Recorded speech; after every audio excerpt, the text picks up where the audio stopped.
اعوذ باللہ من الشیطان الرجیم بسم اللہ الرحمن الرحیم۔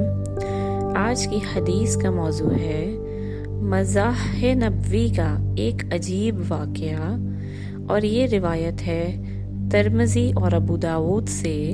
حضرت انس رضی اللہ تعالی عنہ فرماتے ہیں کہ ایک شخص نے رسول اللہ صلی اللہ علیہ وآلہ وسلم سے سواری کے لیے جانور مانگا۔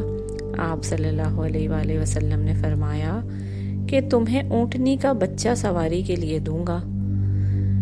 بس اس شخص نے کہا میں اونٹنی کا بچہ لے کر کیا کروں گا؟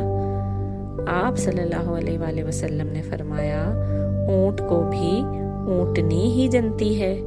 حدیث کا مفہوم یہ ہے کہ آپ صلی اللہ علیہ وآلہ وسلم نے مذاق کیا تھا کہ میں اونٹنی کا بچہ دوں گا، جبکہ اونٹنی کا بچہ بھی اونٹ ہی ہوتا ہے اور اسے اونٹنی ہی جنتی ہے۔